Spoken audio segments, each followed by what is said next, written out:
Subscribe now and press the bell icon. Never miss an update. انشاءاللہ ابھی آپ نعت و منقبت سے محظوظ ہو رہے تھے. موضوع نے بہت ہی عمدہ لب و لہجے میں نعت و منقبت پیش کی اور ماشاءاللہ محفل کا حق ادا کر دیا. حافظ عبدالجلیل صاحب جلسہ گاہ میں تشریف فرما ہے. یہ پروگرام جو آپ کا جلسہ استقبال رمضان کے نام سے آج منعقد ہو رہا ہے، اس میں یہاں کی کمیٹی انجمن خدام مسلم یہ ایک عرصہ دراز پہلے حافظ عبدالجلیل صاحب دامت برکاتہم العالیہ نے اس کو قائم فرمایا تھا. تقریباً 25 سال پہلے یا 30 سال پہلے اس کو قائم کیا گیا تھا اور اس کے ذریعے سے وقتاً فوقتاً پروگرام ہوتے رہتے ہیں. آج پھر الحمدللہ حضرت مولانا عبدالعلی صاحب نے بڑی کوشش اور محنت کی اور اپنی پوری ٹیم کے ساتھ اس جلسے کو رچایا اور بسایا اور انجمن خدام مسلم کے عنوان کے تحت انہوں نے پھر سے لوگوں کو جمع کر دیا. انجمن خدام مسلم آئی ہے پھر سے بام پر، انجمن خدام مسلم آئی ہے پھر سے بام پر. یہ تو ایک احساس ہے دنیا پہ چھاتے جائے گا. اور پیار بھائی سے کرو الفت بھی ہو اغیار سے، پیار بھائی سے کرو الفت بھی ہو اغیار سے. درس ہے یہ مصطفیٰ کا ہم سناتے جائیں گے. یہ ایک پیغام لے کر کے اٹھی ہے اور یہ پیغام جہاں تک عام ہو سکتا ہے اس کو عام کیا جائے گا. اور انجمن خدام مسلم بارہا ہر سال یہ پروگرام کرتے ہوئی چلی آ رہی ہے اور اس کے نوجوان جو ہمارے ٹنڈئی کلا کے اندر اس انجمن کو باقاعدہ طور پر اور باضابطہ طور پر اس کو لکھت روپ میں باقاعدہ منوا لیا گیا ہے اور یہ انجمن مستقل پروگرام کرتی آئی ہے اور انشاءاللہ کرتی رہے گی. لیکن ہمارے گاؤں والوں سے گزارش ہے کہ یہ پروگرام صرف بچوں کا نہیں، یہ بڑوں کا بھی ہے. چونکہ مجلس میں ہم دیکھ رہے ہیں کافی نوجوانوں کی تعداد ماشاءاللہ کافی موجود ہے، لیکن جو ہمارے گاؤں کے بزرگوار ہیں وہ اس جلسے گاہ میں تشریف فرما نہیں ہیں. یہ بڑی ناکامی کی بات ہے. ان کو بھی آنا چاہیے. جلسے یہ روز نہیں ہوتے ہیں، دین کی باتیں روز سننے کو نہیں ملتی ہیں. علماء کرام جو باہر سے آپ بلاتے ہیں ان کے بیانات روز سننے کو نہیں ملتے ہیں. اس لیے چاہیے تو یہ تھا کہ پورا گاؤں اکٹھا ہوتا، ایک بھی فرد باقی نہ رہ جاتا. الحمدللہ کافی تعداد میں لوگ آئے ہیں، موجود ہیں، لیکن اس کے باوجود جو لوگ گھروں میں موجود ہیں ہمارے درمیان باہر سے علماء کرام بزرگان دین تشریف لائیں اور ہم ان کی زیارت نہ کر سکیں یا ان سے ملاقات نہ کر سکیں، یہ ہمارے اور آپ کے لیے بہت بڑی محرومی کی بات ہے. اس لیے لوگوں کو حاضر جلسہ ہونا چاہیے، ان کو موجود رہنا چاہیے. اور جو لوگ یہاں باہر گھوم ٹہل رہے ہیں وہ حضرات بھی جلسے گاہ میں تشریف لے آئے. حضرت مولانا انوار الحق صاحب دامت برکاتہم العالیہ اسٹیج پر تشریف فرما ہے. مفسر قرآن ہیں، ذی العلم والاتقان. حضرت مولانا کا بہت زبردست بیان بھی ہوتا ہے، شاندار خطاب ہوتا ہے اور آپ لکھنؤ کی کئی مساجد کے اندر قرآن کی تفسیر بہت شاندار طریقے سے بیان کرتے ہیں. آپ کی تفسیر سننے کے لیے لوگ کافی دور سے اکٹھا ہوتے ہیں سننے کے لیے، اور ہمارے گاؤں میں تشریف لے آئے ہیں تو ہمیں اس چیز کا احساس نہیں ہے. اور انہی کا پروگرام، ان کی تاریخ لینے کے لیے لوگ مہینوں سے لائن میں لگے رہتے ہیں لیکن تاریخیں نہیں ملتی ہیں. یہ حضرت کا کرم ہے، ان کا احسان ہے کہ انہوں نے ہمیں بغیر کسی محنت اور مشقت کی تاریخ دے دی اور ہمارے درمیان حاضر بھی ہو گئے ہیں. اس لیے جو حضرات ہماری آواز سن رہے ہیں اور اپنے گھروں میں موجود ہیں، یہ جلسے گاہ سے باہر ٹہل رہے ہیں، وہ حضرات جلسے گاہ میں تشریف لے آئیں. انشاءاللہ آپ کو بہت ہی عظیم الشان بیان سننا ہے، بہت ہی قیمتی بیان سننا ہے. رمضان المبارک کا جو عظیم اور مبارک مہینہ ہمارے درمیان آنے والا ہے، ہمیں اس کی تیاری کے لیے انشاءاللہ تیار ہونا ہے. اس لیے ہمیں علماء کرام کے بیانات سے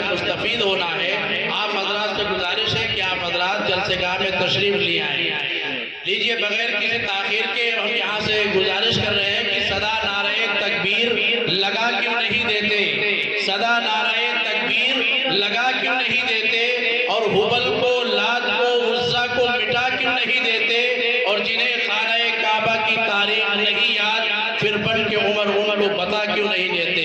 میں بہت ہی ادب اور احترام سے گزارش کر رہا ہوں مفسر قرآن حضرت مولانا انوار الحق صاحب قاسمی دامت برکاتہ العالیہ سے کہ حضرت تشریف لائیں اور اپنے قیمتی موعظے حسنہ سے ہم سامعین کے قلوب کو منور فرمائیں۔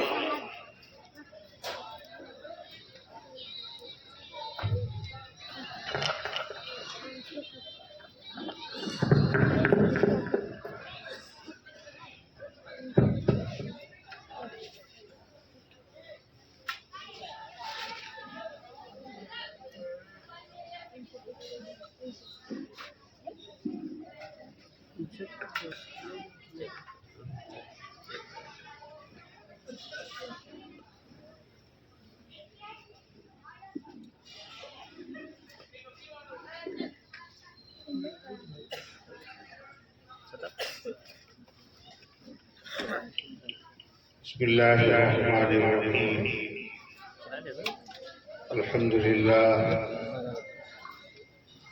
للہ نحمده ونستعینه ونستغفره ونعوذ باللہ من شرور انفسنا ومن سیئات اعمالنا من يهده الله فلا مضل له ومن يضلله فلا هادي له ونشهد أن لا إله إلا الله وحده لا شريك له ونشهد أن سيدنا ومولانا وحبيبنا وسندنا وشفيعنا محمدا عبده ورسوله صلى الله عليه وعلى آله وصحبه وسلم تسليما كثيرا كثيرا رب اشرح لي صدري ويسر لي أمري واحلل عقدة من لساني يفقهوا قولي أما بعد فأعوذ بالله من الشيطان الرجيم بسم الله الرحمن الرحيم شهر رمضان الذي أنزل فيه القرآن هدى للناس وبينات من الهدى والفرقان فمن شهد منكم الشهر فليصم وقال رسول الله صلى الله عليه وسلم إذا جاء رمضان فتحت أبواب الجنة وغلقت النار وصفدت الشياطين ونادى مناديا يا باغي الخير أقبل ويا باغي الشر أقصر أو كما قال عليه الصلاة والسلام۔ میرے بھائیوں اور عزیزوں، اس سے پہلے کہ میں آپ حضرات کی خدمت میں ضروری گزارشات پیش کروں، زیادہ لمبی بات مجھے نہیں کرنا ہے۔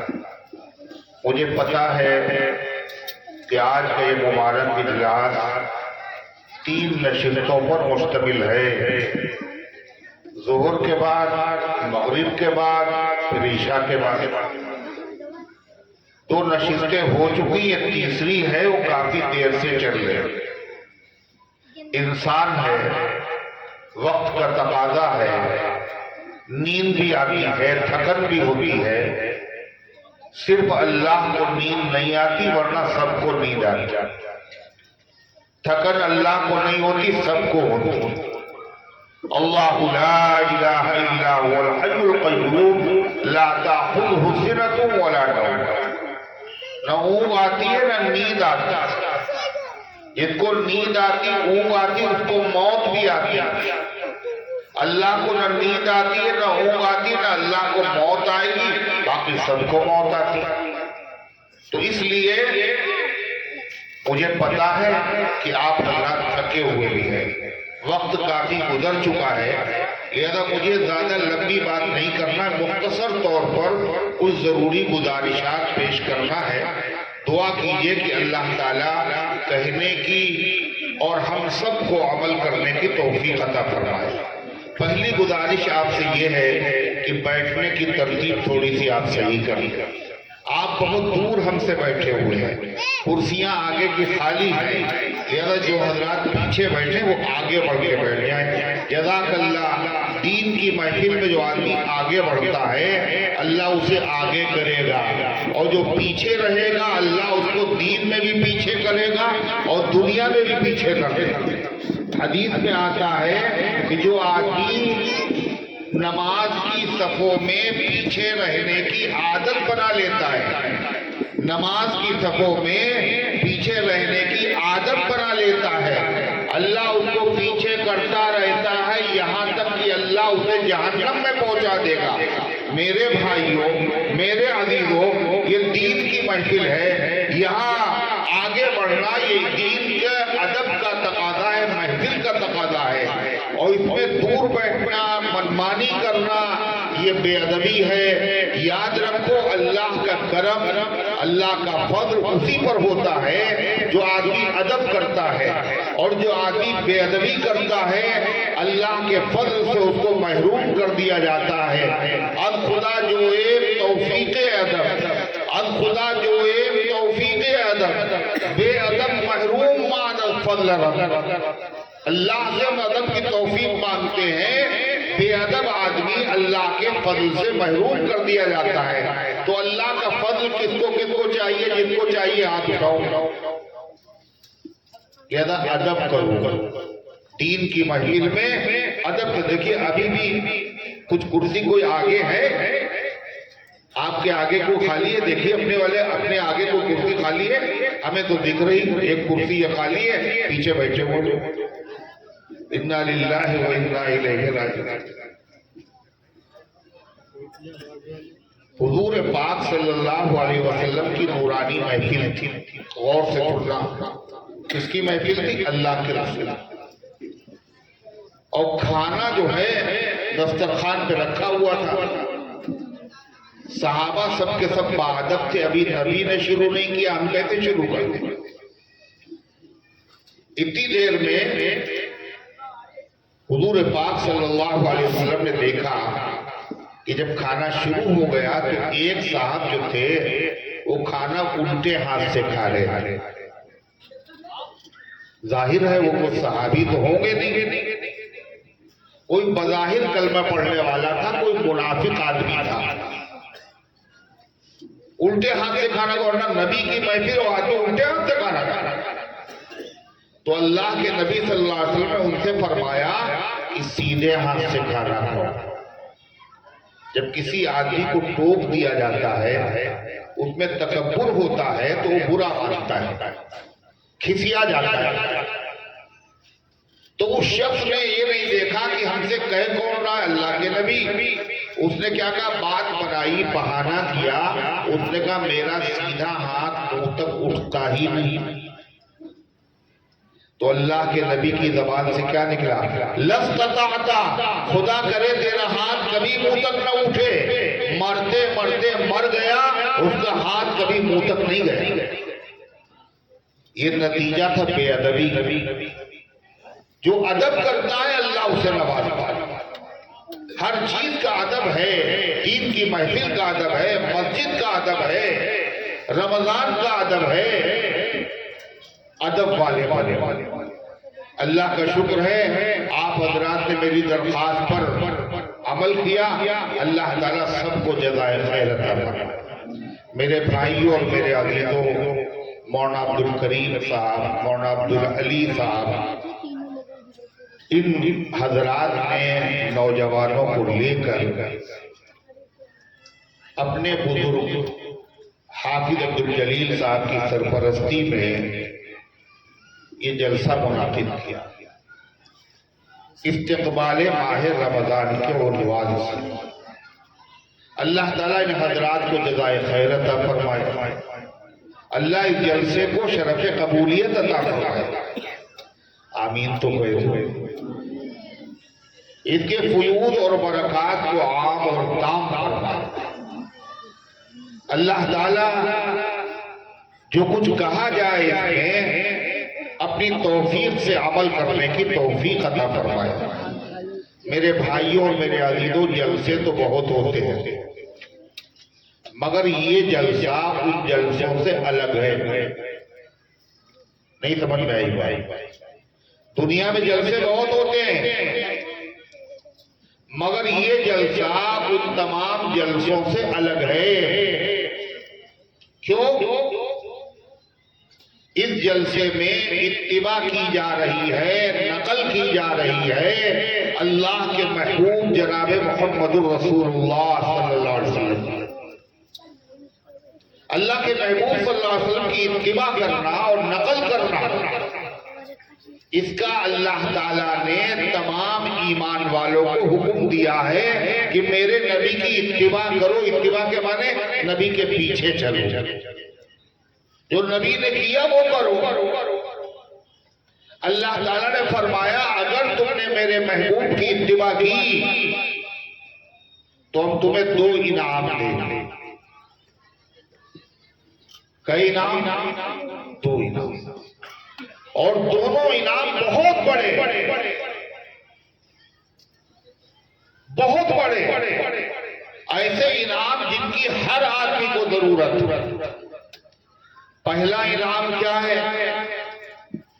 فرمایا کہ اللہ تبارک و تعالیٰ تم سے محبت کرے گا۔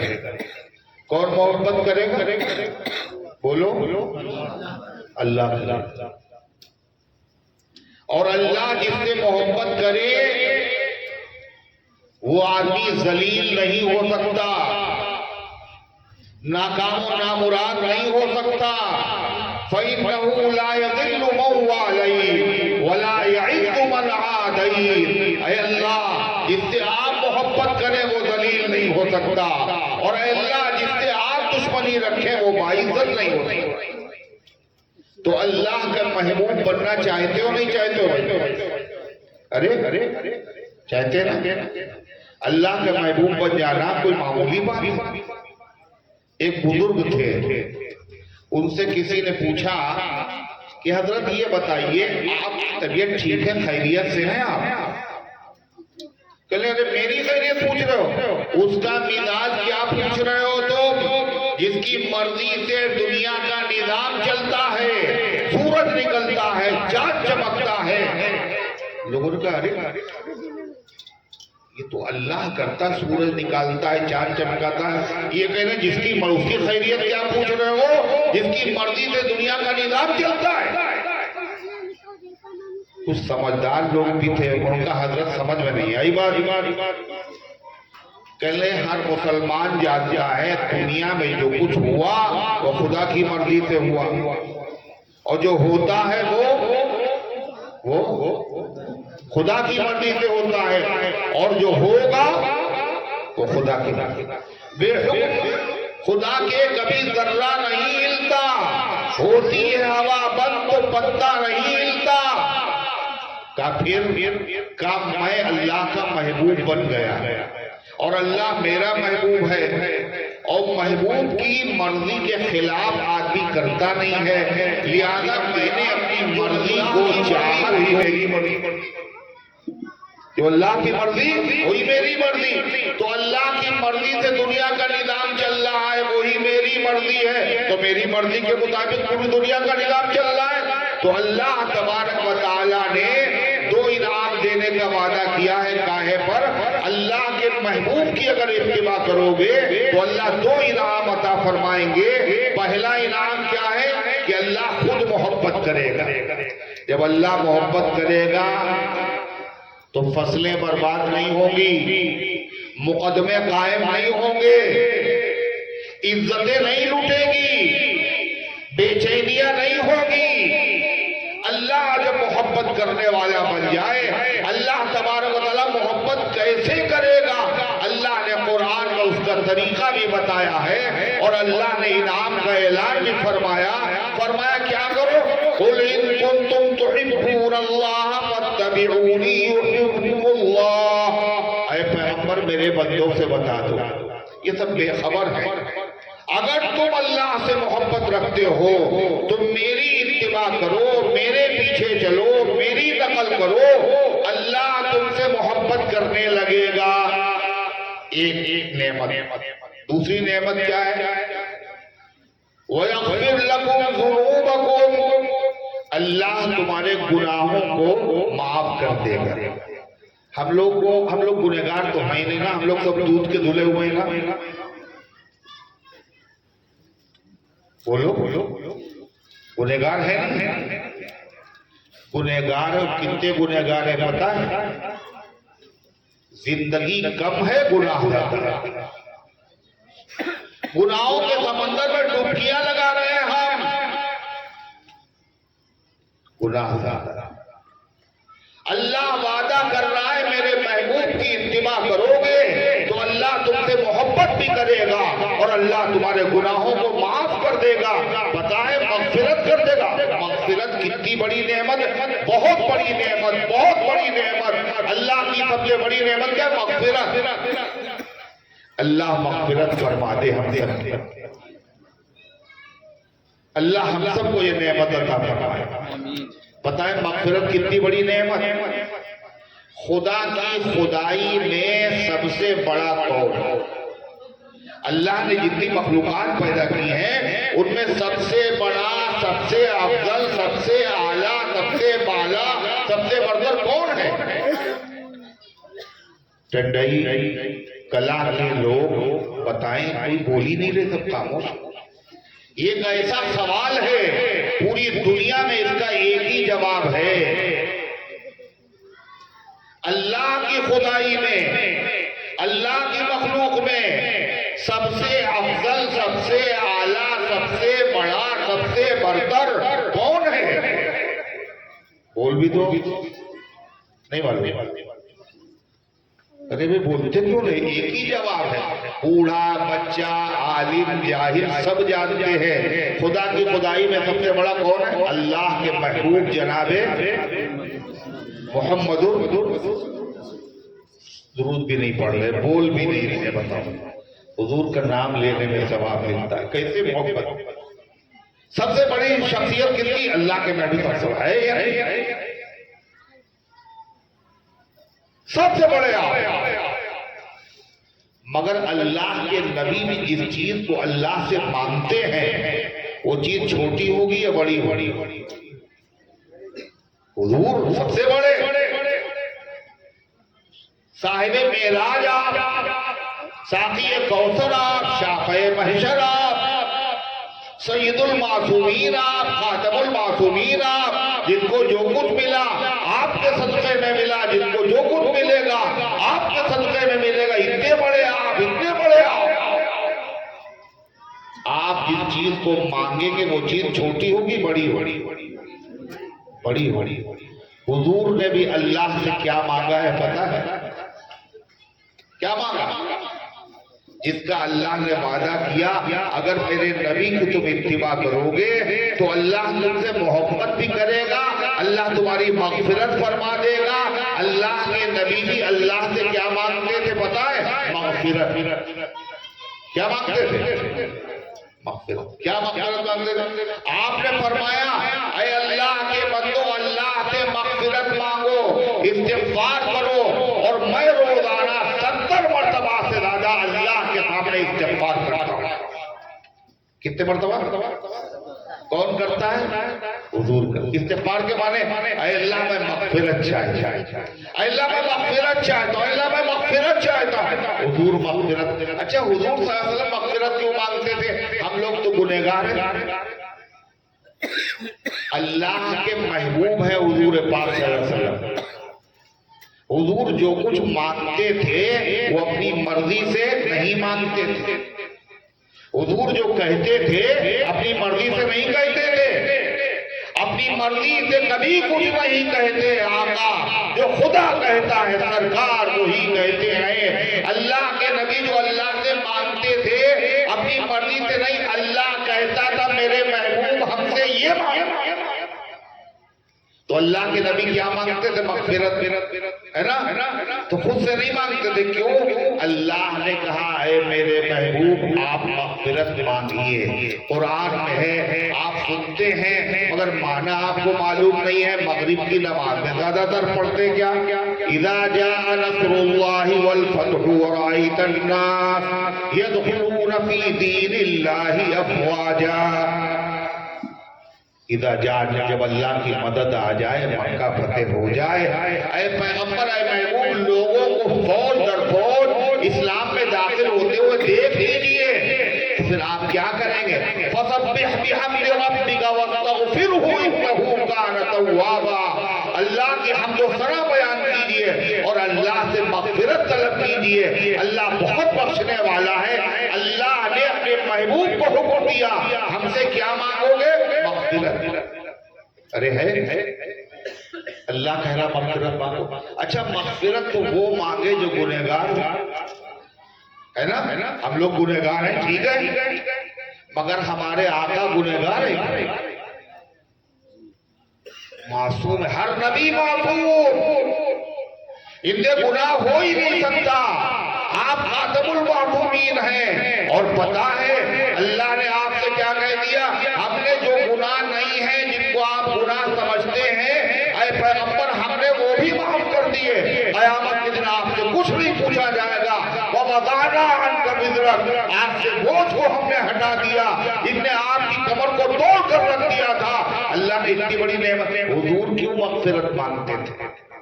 پتہ چلا مغفرت ایک ایسی نعمت ہے جس کی ضرورت ہم کو بھی ہے اور حضور کو بھی ہے.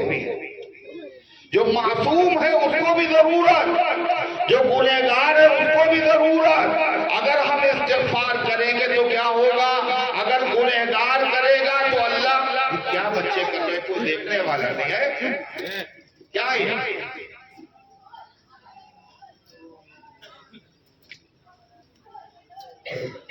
اگر گنہگار آدمی مانگے گا استغفار، اے اللہ ہمیں بخش دیا، اللہ ہمیں معاف کر دیا، تو اللہ کیا کرے گا؟ بولو کیا کرے گا؟ اللہ کیا کرے گا؟ گنہگاروں کو ضرورت ہے، اگر استغفار کرے گا اللہ معاف کر دے گا. اور جو گنہگار نہیں ہے وہ اگر استغفار کرے گا اس کو کیا ملے گا؟ کیا ملے گا؟ جو گنہگار ہے وہ اگر مغفرت مانگے گا تو کیا ملے گا؟ بتائیں آپ کو، اللہ معاف کر دے گا. جو گنہگار نہیں ہے اس کو کیا ملے گا؟ اللہ درجے بلند کر دے گا. مغفرت کو ہم لوگوں نے سمجھا نہیں، معمولی چیز سمجھی. آپ کو بتائیں، اگر کوئی آدمی غریب ہے، اس کے گھر پہ فاقے ہو رہے ہیں، وہ چاہتا ہے کہ ہمارا مال بڑھ جائے، تو اس کے لیے اسے کیا پڑھنا چاہیے؟ کون سا وظیفہ؟ استغفر اللہ. کوئی چاہتا ہے ہماری کھیتی اچھی ہو جائے، تو کیا پڑھنا چاہیے؟ استغفر اللہ. کوئی ایسا شخص ہے جن کی شادی نہیں ہوئی ہے، نکاح ہو جائے، کیا پڑھے گا؟ استغفر اللہ.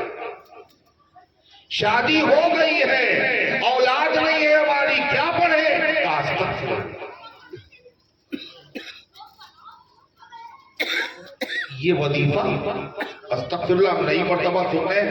کہا اللہ کے بندو، اللہ دینے والا اولاد، اللہ دینے والا مال، اللہ دینے والا عزت، اللہ دینے والا دولت، اللہ نے قرآن میں بتایا ہے ہر نعمت تمہیں استغفار سے ملے گی. پڑھو سورہ نوح، فَقُلْ اسْتَغْفِرُوا رَبَّكُمْ إِنَّهُ كَانَ غَفَّارًا. میں نے کہا اللہ سے مغفرت مانگو، اللہ بہت بخشنے والا ہے. کیا ہوگا؟ یرسل السماء علیکم مدرارا. پانی نہیں برس رہا ہے، استغفار کرو گے تو پانی برسے گا. وَيُمْدِدْكُمْ بِأَمْوَالٍ وَبَنِينَ. اللہ مال سے بھی مدد کرے گا، اولاد سے بھی مدد کرے گا. وَيَجْعَلْ لَكُمْ جَنَّاتٍ وَيَجْعَلْ لَكُمْ أَنْهَارًا. اللہ نہروں کو بہا دے گا، اللہ باغات کو پربہار بنا دے گا. ہر نعمت مل جائے گی. کاہے سے ملے گی؟ یہ کس نے کہا؟ بڑے پیر صاحب نے یہ وظیفہ بتایا. کس نے بتایا؟ ارے یہ وظیفہ کس کا بتایا ہوا ہے؟ مولانا عبدالکریم صاحب کا. جس کی مرضی کے بغیر کچھ نہیں ہوتا، جس کے خزانے میں کوئی کمی نہیں ہے، وہ خود بتا رہا ہے. تمہیں یہ چاہیے اس کے لیے تم کیا کرو؟ اللہ سے استغفار کرو. تو استغفار اتنی بڑی دولت ہے. یہ استغفار کی دولت، مغفرت کی دولت کیسے ملے گی؟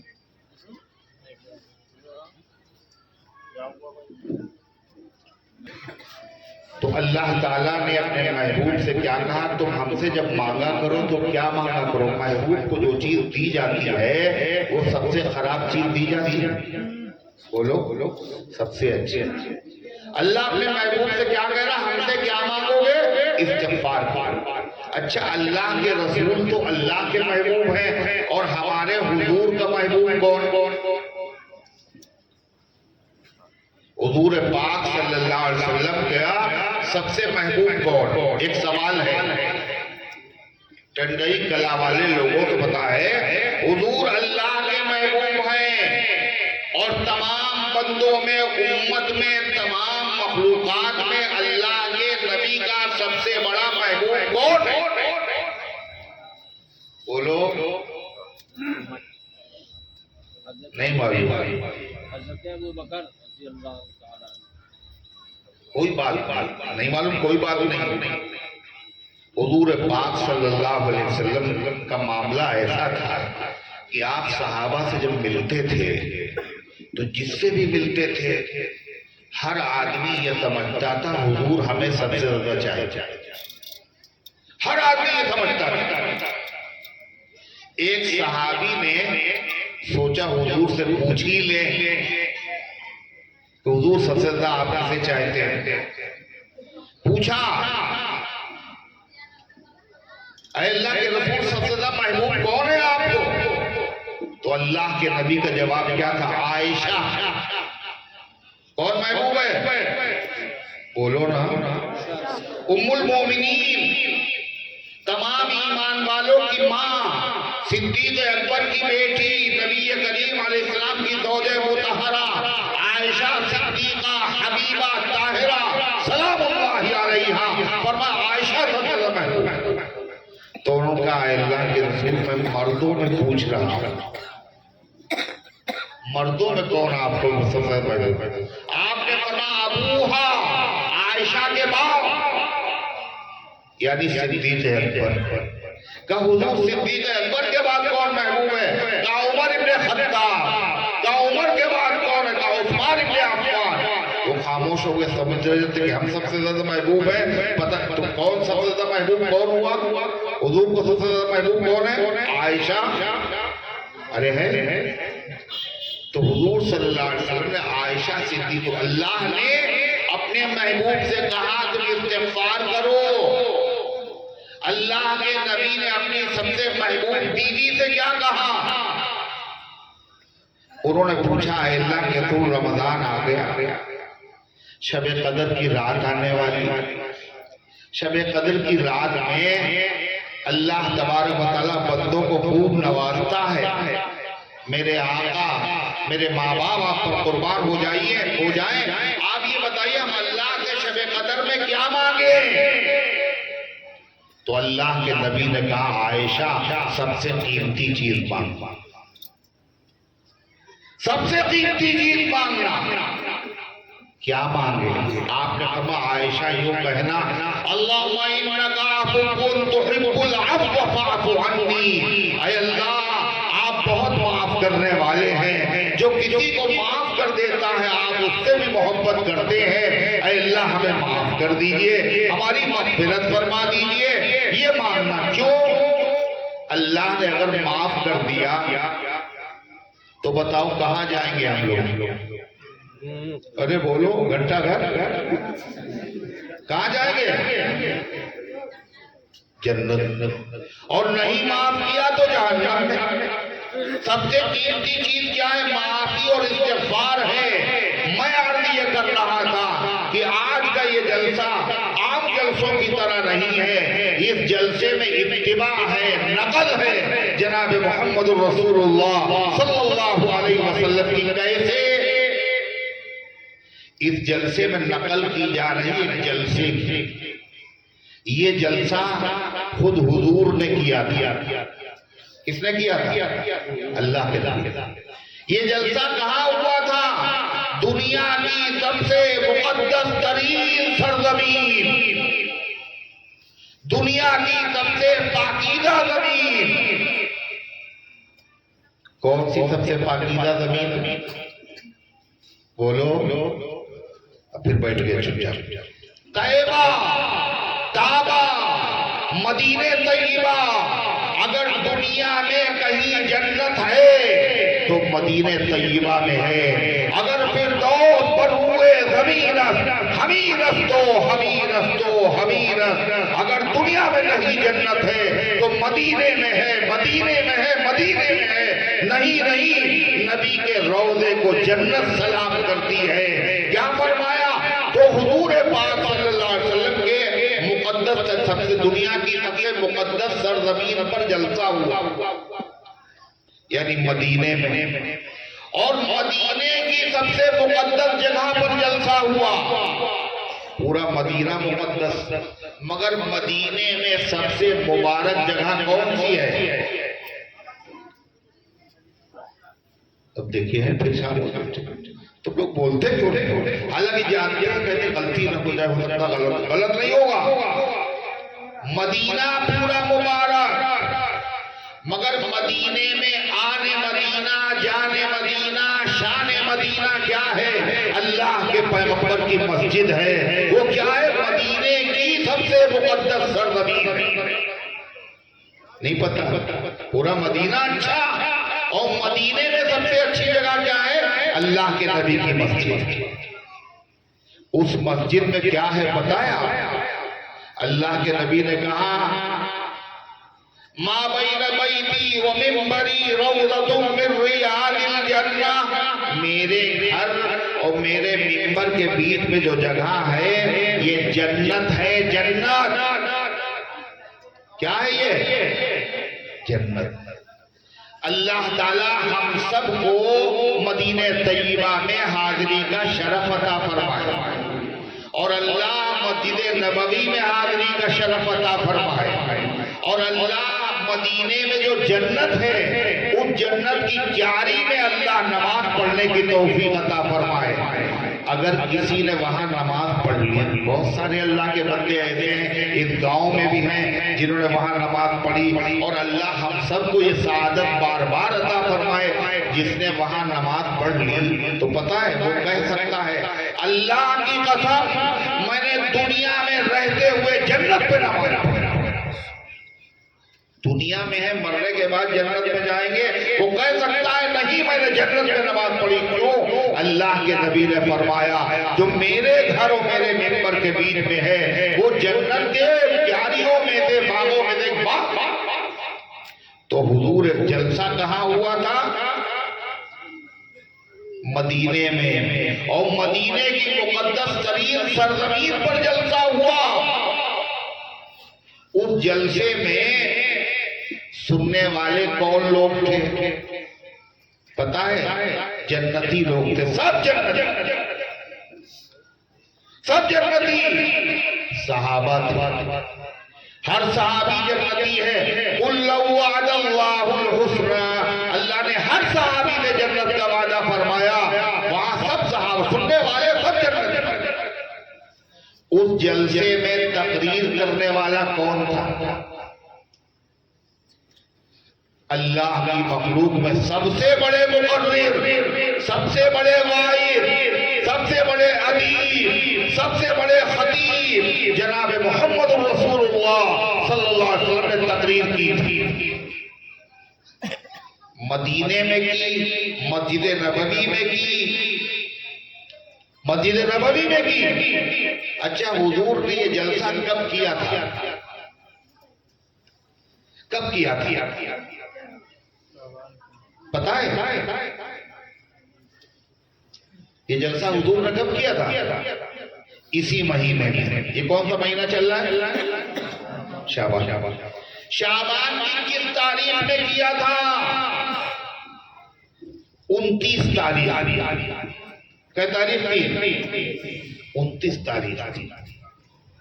اس جلسے کی رپورٹنگ کس نے کی؟ کون بتا رہا؟ حضور نے تقریر کی تھی، جلسہ ہوا تھا۔ اس جلسے کا عنوان کیا تھا؟ اس جلسے کا موضوع کیا تھا؟ اس جلسے کا موضوع تھا استقبال ماہ رمضان. حضور نے جلسہ کیا، اسی جلسے کی یہ نقل ہے. حضرت سلمان کہتا خطبنا رسول اللہ صلی اللہ علیہ وسلم، اللہ کے نبی نے ہمیں تقریر کی ہمارے سامنے، اور رمضان کے بارے میں حضور نے کیا کہا؟ قد اظلکم شہر عظیم، مسلمانوں تمہارے اوپر سایہ فگن ہوا ہے ایک بڑا مہینہ.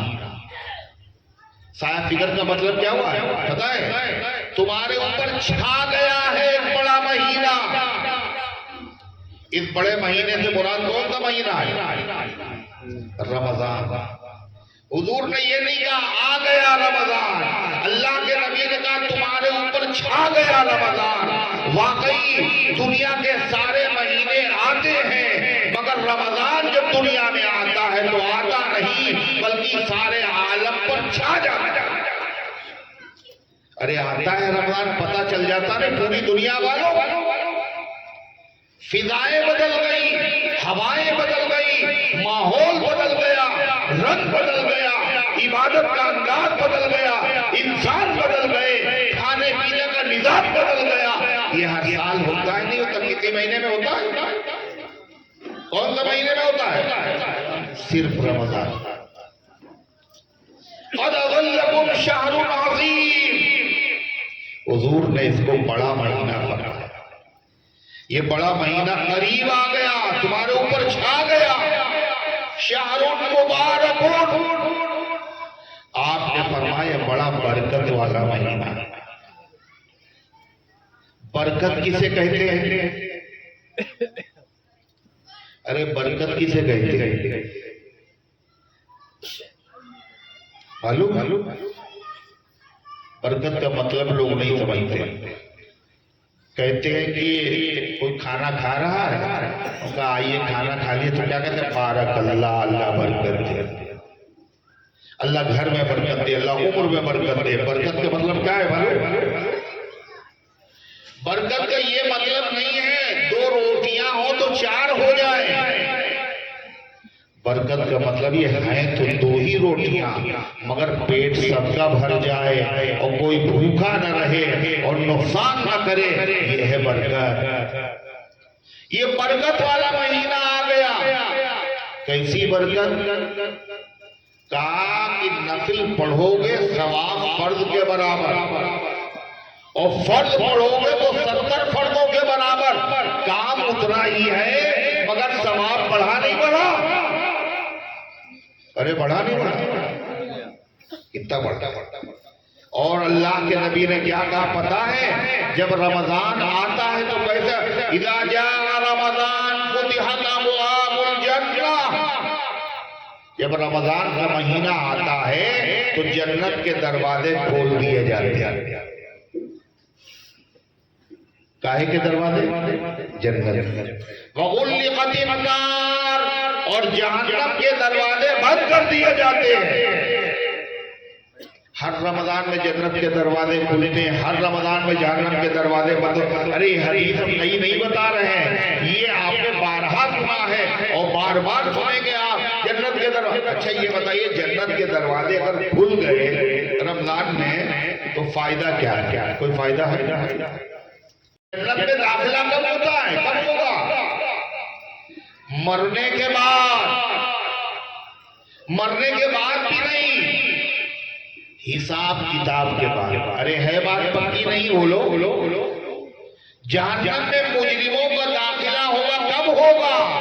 مرنے کے بعد، حساب کتاب کے بعد.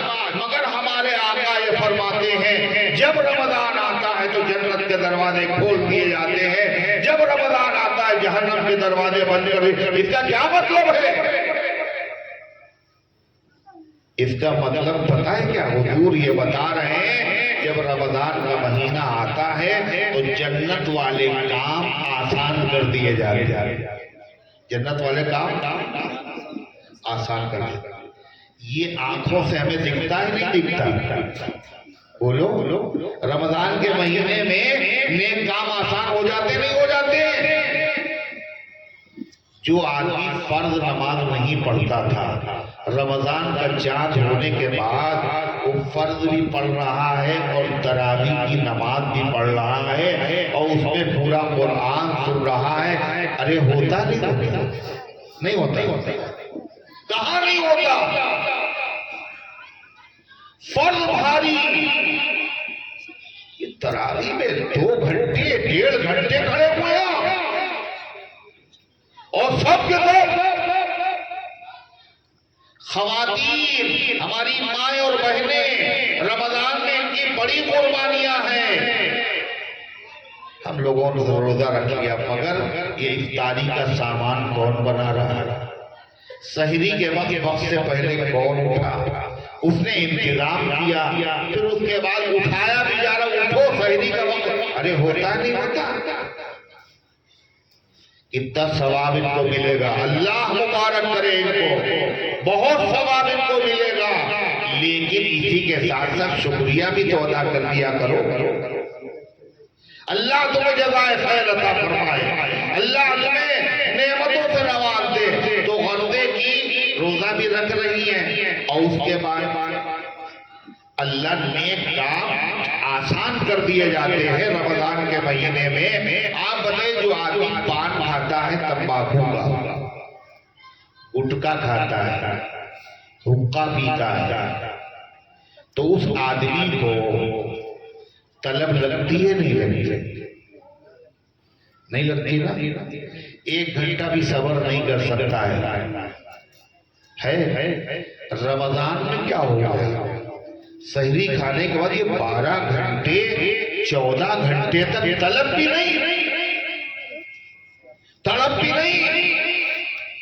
یہ صبر آیا کیسے؟ خدا کی قسم کوئی پہلوان بھی روزہ نہیں رکھ سکتا، یہ صرف اور صرف اللہ کی توفیق۔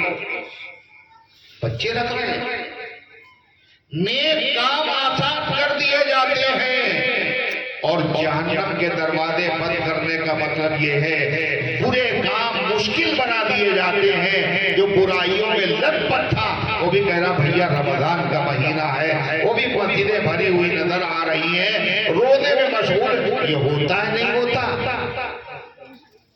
میرے بھائیوں رمضان کا مہینہ آ رہا ہے، پھر اللہ تعالیٰ ہم سب کو نصیب فرمائے۔ اور پتہ ہے کتنی بڑی چیز ہے رمضان؟ اللہ کے نبی کیا کہتے تھے؟ اللہم بارک لنا فی شعبان، شعبان میں برکت دے دیئے، بلغنا رمضان، اللہ رمضان تک ہمیں پہنچا دیجئے۔ اگر رمضان تک آدمی پہنچ گیا اور رمضان میں اس کا انتقال ہو گیا تو قبر میں اس پر عذاب نہیں ہوتا۔ دیکھیں کچھ لوگ سو گئے نا، قبر میں عذاب نہیں ہوتا۔ اچھا رمضان ختم ہو جائے گا جب ہوگا عذاب؟ رمضان میں نہیں ہوگا پھر قیامت تک نہیں ہوگا، اور جب قیامت تک نہیں ہوگا تو میدان محشر میں بھی عذاب اس پر نہیں ہوگا۔ اس لیے کہ جب قبر کی منزل آسان ہے تو ساری منزلیں آسان ہیں۔ تم نے رمضان کو سمجھا کیا؟ بہت بڑی نعمت ہے، بہت بڑی، اسی لیے کسی آدمی کو حقیر نہ سمجھو۔ یہ تو شرابی آدمی، معمولی آدمی، ہم تہجد گزار ہیں، ہم نے دین کے کام میں اتنا وقت لگایا، ہم نے اتنا ٹائم لگایا، یہ تو بالکل کچھ نہیں کرتا، کیوں حقیر سے؟ کیا معلوم اللہ کو کا پتلا ہے اور سارا شر اس کی وجہ سے ہے۔ اللہ کہتا میرے بندو آ جاؤ، ہم نے آسان کر دیا ہے، مغفرت کا مہینہ ہے، قرآن کا مہینہ ہے، وَسُلْسِلَتِ الشَّيَاطِينَ وَسُبِلَتِ الشَّيَاطِينَ، شیطانوں کو جگڑ دیا جاتا ہے۔ اسی لیے رمضان میں عبادت کی بہار، رمضان میں بھی جو آدمی روزہ نہ رکھے اور تراویح کی نماز نہ پڑھے، یاد رکھیے خزانہ لٹ رہا ہے اور بھی محروم ہے۔ جنت والے کام آسان، جہنم والے کام مشکل، شیطان کو بھی جکڑ دیا گیا اور اب بھی تمہارے لیے مصیبت ہے۔ اس کا مطلب تم سے بڑا کوئی محروم و بدنصیب نہیں ہے۔ اگر کسی آدمی کو بدنصیب دیکھنا ہو، بدقسمت دیکھنا ہو، دیکھنا چاہتے ہیں آپ لوگ؟ نہیں، بدنصیب دیکھنا بھی نہیں چاہتے۔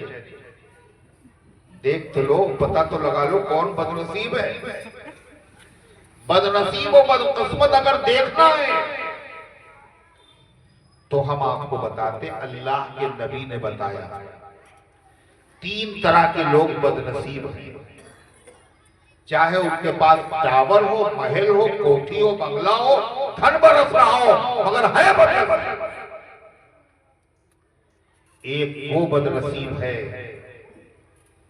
جس کے ماں باپ زندہ ہیں، یہ ان میں سے ایک زندہ ہے، اور ان کی محنت کر کے، خدمت کر کے،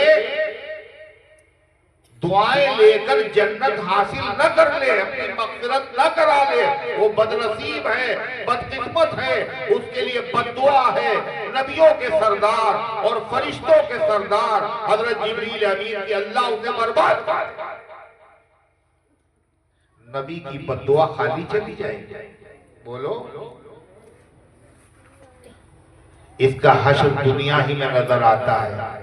باقی گناہوں کی سزا قیامت کے دن خدا دے گا، مگر ماں باپ کا دل دکھانے والا، ان کو آنکھیں دکھانے والا اسی دنیا میں ذلیل ہوتا ہے اور اللہ اس کو اسی دنیا میں سزا دیتا ہے۔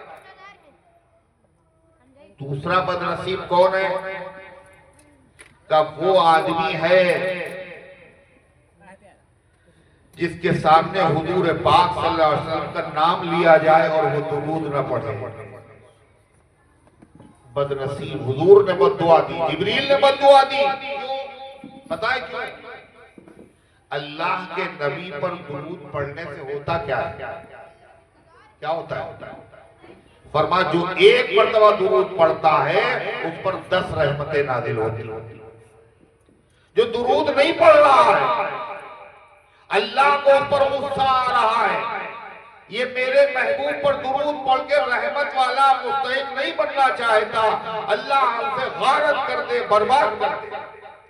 تیسرا بدنصیب کون؟ بہت سے دکھیں گے آپ کو، روزے دار تو روزہ رکھے ہوئے ہیں مگر وہ گٹکا کھا رہے ہیں سب کے سامنے، چائے پی رہے، چائے منگوا رہے روزے دار سے۔ غیر مسلم تو احترام کرتے ہیں، ہندو بھائی احترام کرتے ہیں، کتنے مسلمان بے توفیق خود بھی نہیں کھاتے اور دوسرے عیدوں خود بھی روزہ نہیں رکھتے اور روزے داروں کو ستاتے ہیں، ان کے سامنے کھا رہے اور پی رہے ہیں۔ حضرت فاروق اعظم نے دیکھا ایک آدمی کو لایا گیا، ایک درہ مارا گا، بے حیا، بے غیرت، میرے بچے روزے سے ہیں، تجھے شرم نہیں آتی؟ آج ایسے لوگوں کے روزہ خور، ایک ہوتا ہے روزہ خور، ایک ہوتا ہے حرام خور۔ حرام خور تو پتہ ہے نا، ہر روزہ خور حرام خور ہے۔ جو روزہ رکھ سکتا نہیں رکھتا، یہ حرام خور ہے۔ یہ بیٹھا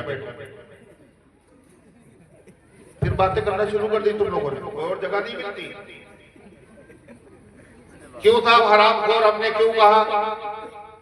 روزہ رکھنا کیا ہے؟ فرض ہے نا، بولو فرض ہے۔ جو چیز فرض ہوتی ہے اس کو چھوڑنا حرام ہوتا ہے۔ نماز فرض ہے، نماز کا نہ پڑھنا حرام ہے۔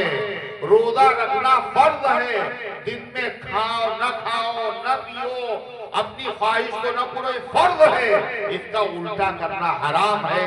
لہذا کھانا منع تھا، اب آپ نے کہا یہ حرام ہے، تو حرام خور۔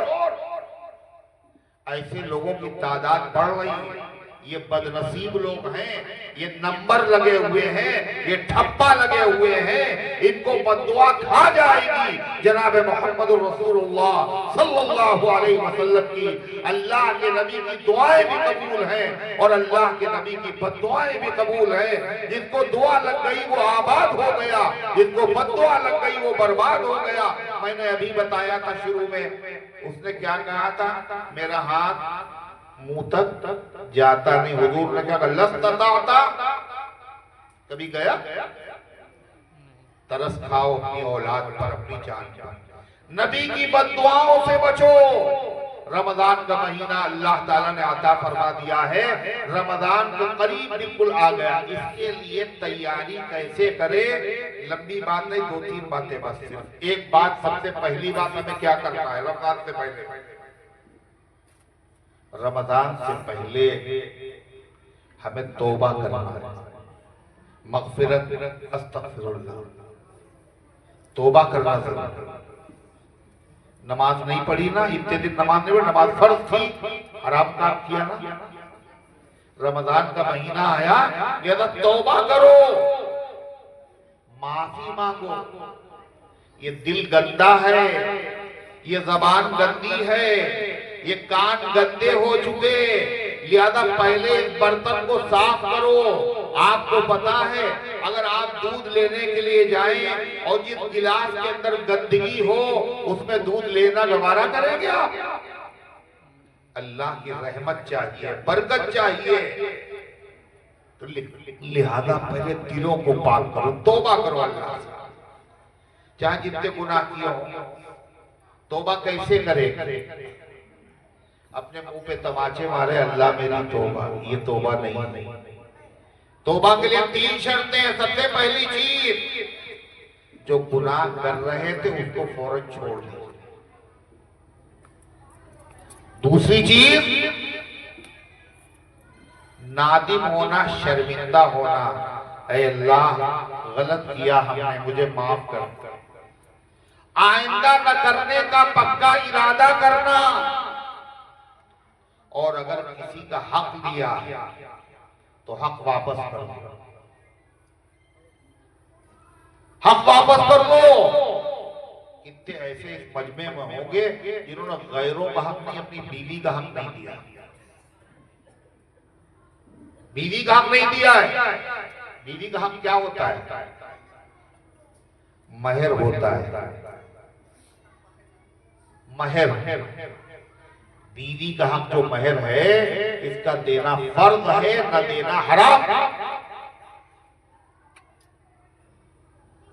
کتنے ایسے ان کو پتہ ہی نہیں کتنا مہر باندھا گیا تھا، پوتے ہو گئے، نواسے ہو گئے۔ آپ کو پتا ہے حضور کی اتباع کرو۔ اللہ کے نبی صلی اللہ علیہ وسلم پر مہر دینا فرض نہیں تھا، مگر کوئی بیوی ایسی نہیں ہے آپ نے جس کو مہر نہ دیا ہو اور نقد مہر دیا۔ جو مہر دے سکتا ہے اور نہیں دیتا وہ ظالم ہے۔ بھائی کا حق، بہنوں کا حق، باپ کی جائیداد میں وراثت میں دبائے بیٹھے ہیں۔ صرف رشوت حرام نہیں ہے، سود حرام نہیں ہے، دوسرے کا حق نہ ادا کرنا یہ بھی حرام۔ اس لیے رمضان کے آنے سے پہلے حق ادا کر دو، جس کا بھی، مسلمان کا ہو یا غیر مسلم، کسی بھی مذہب کا ماننے والا ہو، اگر کسی کا حق آپ نے مارا اور گئے عمرہ کرنے، 70 عمرے کیے آپ نے، خانہ کعبہ کا غلاف پکڑ کے خوب روئے، اللہ معاف نہیں کرے گا تمہیں۔ کیوں؟ اللہ اپنا حق معاف کرتا ہے، بندے کا حق معاف نہیں کرتا جب تک یہ بندہ خود معاف کرتا۔ اس لیے رمضان کے آنے سے پہلے توبہ کرو،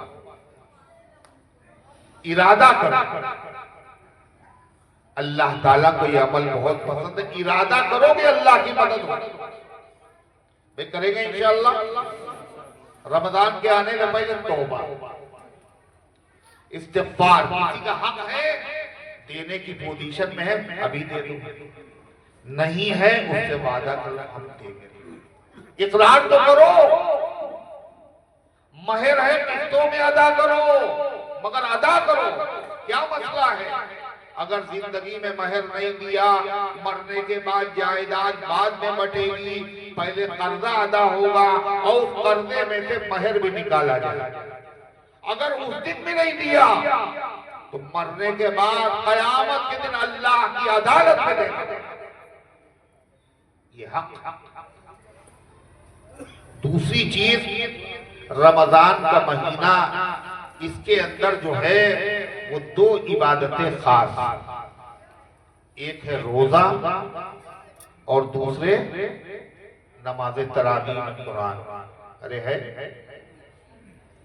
رمضان قرآن کا مہینہ ہے۔ اللہ نے قرآن میں کیا کہا؟ شہر رمضان الذی انزل فیہ القرآن۔ یہ رمضان جو چھا گیا، رمضان میں برکتیں، رحمتیں، سعادتیں، پہلا حصہ رحمت، دوسرا حصہ کیا برکت، تیسرا جہنم کیا، یہ سب کیوں ہے؟ کہ اس لیے کہ اس میں قرآن نازل ہوا۔ رمضان قرآن کا مہینہ۔ رمضان آنے سے پہلے ارادہ کرو کہ قرآن صرف تراویح میں نہیں پڑھیں گے، قرآن پاک جتنی صورتیں یاد ہیں، جماعت میں گئے تھے 4-5 صورتیں یاد کر لی تھی، وہی نماز میں ریپیٹ کر رہے ہیں۔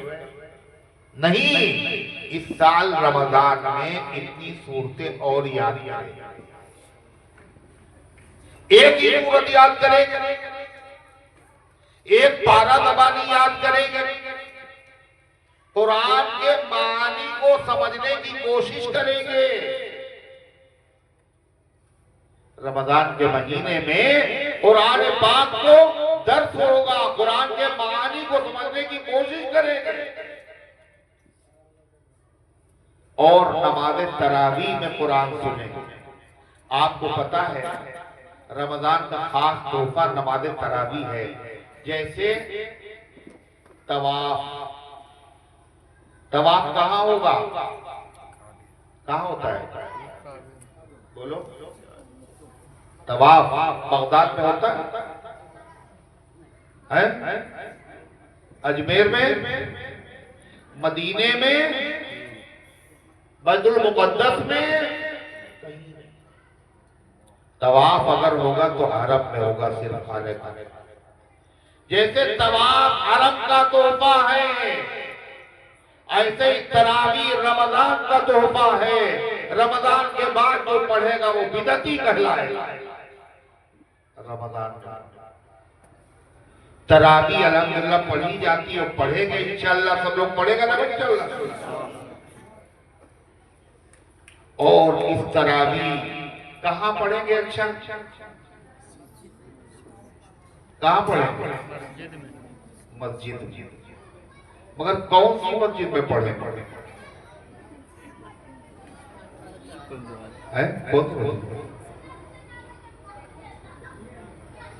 کون سی والی پڑھیں گے؟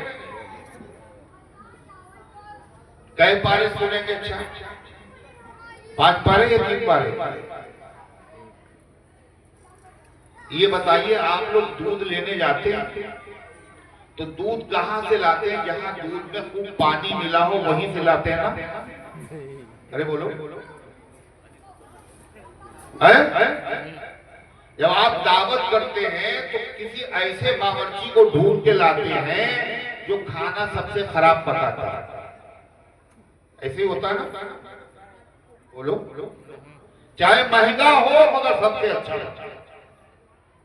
جب آپ عید کے کپڑے سلواتے ہیں تو آپ ایسے ٹیلر کو چنتے ہیں جو سب سے شہر کا خراب ٹیلر ہو، سب سے کپڑے خراب بناتا ہے، ایسا مہنگا ٹیلر، اچھا پکاتا ہو، اچھا سلتا ہو، اچھا دودھ ملے، چاہے دور جانا پڑے، ہر چیز میں اچھا آپ کو چاہیے۔ اور قرآن کہاں سنیں گے آپ؟ کہاں؟ جہاں سب سے جلدی ختم ہو جائے وہاں جائے۔ اللہ کے بندے، اللہ کا کلام ہے، وَرَتِّلِ الْقُرْآنَ تَرْتِيلًا، اے پیغمبر قرآن کو ٹھہر ٹھہر کر صاف صاف پڑھیے۔ تم ایسی جگہ پڑھنے کے لیے جا رہے ہو جہاں یعلمون اور تعلمون کے علاوہ کچھ سمجھ میں نہیں آتا، غفورا اور شکورا کے علاوہ کچھ سمجھ میں نہیں آتا، کسی طرح ادا ہو جائے بس۔ جو اس طرح پڑھے گا اس پر قرآن لعنت کرتا ہے، اور جو ایسی مسجدوں میں سننے جاتا ہے اس پر قرآن لعنت کرتا ہے۔ قرآن کی شکایت بھی قبول اور قرآن کی سفارش بھی۔ سب سے بڑی سفارش کس کی ہے پتہ ہے؟ قرآن۔ قرآن کلام الہی ہے۔ القرآن حجت لک و علیک، قرآن تمہارے حق میں گواہی دے گا یا تمہارے خلاف گواہی دے گا۔ جو قرآن کی بے توقیری کرے گا قرآن اس کے خلاف گواہی دے گا، جہنم میں لے جا کے۔ یہ رحمت کا مہینہ ہے، یہ مغفرت کا مہینہ ہے۔ اللہ کے کلام کی بے توقیری کرو گے سارے عالم میں ذلیل کر دیے جاؤ گے۔ ذلت میں کچھ کسر باقی؟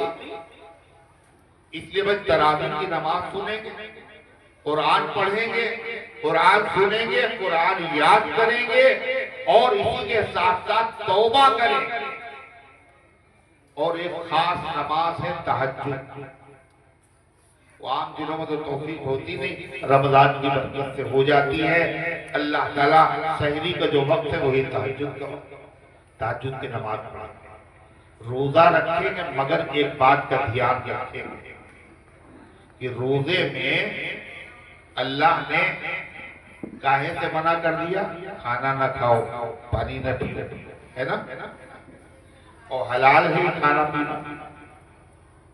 جب حلال سے اللہ نے روک دیا تو روزہ حرام چیز سے نہ کھولنا۔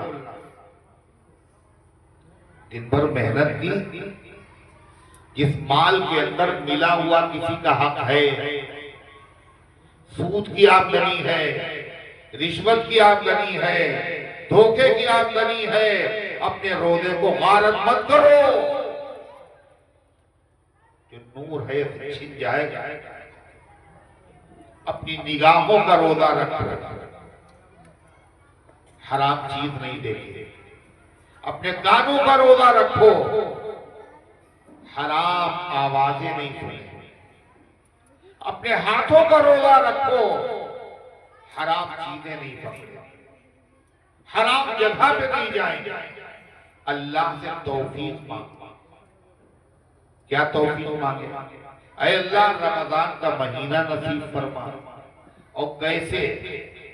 رمضان تو مل گیا مگر پتہ چلا آکسیجن لگا ہوا، اسپتال میں ایڈمٹ ہے۔ اے اللہ ایسا رمضان عطا فرمائیے عافیت کے ساتھ، خیریت کے ساتھ، اور اے اللہ رمضان کی برکتیں حاصل کرنے کی توفیق عطا فرمائیے۔ اگر آپ توفیق نہیں دیں گے تو ایک سجدہ نہیں ہو سکتا۔ اللہ اگر توفیق نہ دے انسان کے بس کا کام نہیں۔ ہم کیا ہے، ہماری اوقات کیا ہے؟ نبی بھی عبادت نہیں کر سکتا اگر اللہ توفیق۔ اس لیے اللہ سے توفیق مانگو۔ جب اللہ دینا ہی چاہتا ہے، نوازنا ہی چاہتا ہے، اسی لیے اس نے رمضان دیا ہے، تو قدر کریں، اللہ تعالیٰ سے دعائیں کریں۔ اللہ تبارک و تعالیٰ ان گزارشات کو قبول فرمائے، اور اللہ تبارک و تعالیٰ ہم سب کو رمضان کی برکتوں سے کما حقہ مستفید ہونے کی توفیق عطا فرمائے۔ وآخر دعوانا ان الحمدللہ رب العالمین۔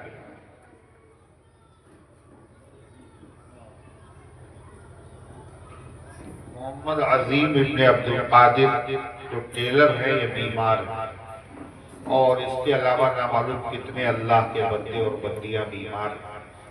جب کوئی دعا کسی کے لیے کرتا ہے تو فرشتہ اس کے لیے دعا کرتا ہے۔ ظاہر ہے فرشتے نے تو گناہ نہیں کیا، فرشتوں کی دعائیں قبول ہوتی ہیں، اس لیے دعا کرنے میں کبھی بخل نہیں کرنا چاہیے، سب کے لیے دعا کرنا چاہیے۔ اللہ تبارک و تعالی محمد عظیم ابن عبدالقادر کو اور اسی طرح تمام بیماروں کو اللہ تعالیٰ شفاء کاملہ عاجلہ مستمرہ دائمہ عطا فرمائے۔ اللہم صلی علی سیدنا وعلی آل سیدنا کما تحب و ترضى عدد ما تحب و ترضى۔ اللہم انت السلام و منک السلام تبارک یا ذا الجلال والاکرام۔ ربنا آتنا في الدنيا حسنة وفي الآخرة حسنة وقنا عذاب النار اللهم احفظنا من كل بلاء الدنيا وعذاب الآخرة اللهم ارحمنا بالقرآن العظيم اللهم ارحمنا بالقرآن العظيم اللهم ارحمنا بالقرآن العظيم اللهم بارك لنا في شعبان وبلغنا رمضان اے اللہ سب کی حاضری کو اپنی رحمت سے قبول فرما اے اللہ ایمان کامل عطا فرما اعمال صالحہ کی توفیق عطا فرما اے اللہ جن بندوں نے یہ تیرے دین کی باتیں سننے اور سنانے کے لیے اہتمام کیا ہے جنہوں نے تعاون کیا ہے جنہوں نے شرکت کی ہے جنہوں نے کسی اعتبار سے حصہ لیا ہے اے اللہ ان سب کو جزائے خیر عطا فرما اے اللہ یہاں دین کے داعی اور دین کے مبلغ پیدا فرما اے پروردگار عالم ہم سب کی حاضری کو اپنی رحمت سے قبول فرما ایمان کامل عطا فرما اعمال صالحہ کی توفیق عطا فرما اے اللہ شعبان کے مہینے میں برکت عطا فرما اے اللہ رمضان تک ہم سب کی زندگیوں کو دراز فرما دے اے اللہ صحت کے ساتھ عافیت کے ساتھ یہ برکت والا مہینہ نصیب فرما اور اے اللہ برکتیں حاصل کرنے کی ہم سب کو توفیق عطا فرما اے اللہ سچی توبہ کرنے کی توفیق عطا فرما اے اللہ گناہوں سے بچنے کی توفیق عطا فرما اپنی مرضیات پر چلنے کی توفیق عطا فرما اپنے حبیب صلی اللہ علیہ وسلم سے سچی محبت نصیب فرما اے اللہ نبی کی سنتوں پر مٹنے کا جذبہ نصیب فرما اے اللہ سارے عالم میں ہدایت کی ہواؤں کو چلا دے اے اللہ اپنے دین کی خدمت کے لیے ہم سب کو قبول فرما لے اے اللہ جہاں کہیں تیرے بندے پریشان حال ہیں غیب سے ان کی مدد فرما اے اللہ جو بیمار ہیں شفا عطا فرما جو حاجت مند ہیں ان کی حاجتوں کو پورا فرما جو غلط مقدمات میں پھنسے ہوئے ہیں عزت کے ساتھ اجلت کے ساتھ ان کو رہائی عطا فرما اے اللہ جن کو رشتوں کی طلب ہے اچھے رشتے عطا فرما دے اے اللہ جن کے رشتے طے ہو چکے آسانی کے ساتھ پائے تکمیل تک پہنچا دے اے اللہ جو شادی شدہ ہیں مگر اولاد سے محروم ہیں ان کو نیک اور صالح اولاد عطا فرما اے اللہ جو اولاد والے ہیں مگر اولاد کی طرف سے فکر مند ہیں ان کی فکروں کو دور فرما دے اے اللہ حلال روزی حاصل کرنے کی توفیق عطا فرما اے اللہ حرام سے بچنے کی توفیق عطا فرما اے اللہ جن کو اچھی ملازمت کی تلاش ہے ان کو اچھی ملازمت عطا فرما جن کا کاروبار خراب ہے اے اللہ ان کے کاروبار میں برکت عطا فرما اے اللہ جنہوں نے دعاؤں کے لیے کہا ہے یہ لکھا ہے یہ ان کا ہم پر حق ہے یہ وہ ہم سے امید رکھتے ہیں اللہ ان سب کے نیک مقاصد میں کامیابی نصیب فرما اے اللہ مسجد اقصی کی حفاظت فرما حرمین شریفین کی حفاظت فرما اے اللہ ساری دنیا کی مسجدوں کی مدرسوں کی خانقاہوں کی قبرستانوں کی حفاظت فرما اے اللہ تمام ایمان والوں کی جان کی مال کی عزت کی آبرو کی حفاظت فرما اے اللہ ہمارے ملک کی ہمارے وطن کی ہمارے شہر کی فرقہ پرستوں کی شرارت سے حفاظت فرما اے اللہ جو ہمارے ملک میں نفرت کی آگ لگانا چاہتے ہیں اے اللہ ان کے منصوبوں کو خاک میں ملا دے اے اللہ ان کی تدبیروں کو انہی پر الٹ دے اے اللہ ان کے دماغوں کو معاف فرما دے اے اللہ جہاں کہیں تیرے بندے پریشان حال ہے غیب سے ان کی مدد فرما جو دنیا سے جا چکے ان سب کو معاف فرما دے اے اللہ ہم سب کو اسلام پر زندہ رکھ ایمان پر موت دے ایمان والوں کے ساتھ حشر فرما آمین یا رب العالمین وصلی اللہ علی النبی الکریم برحمتک یا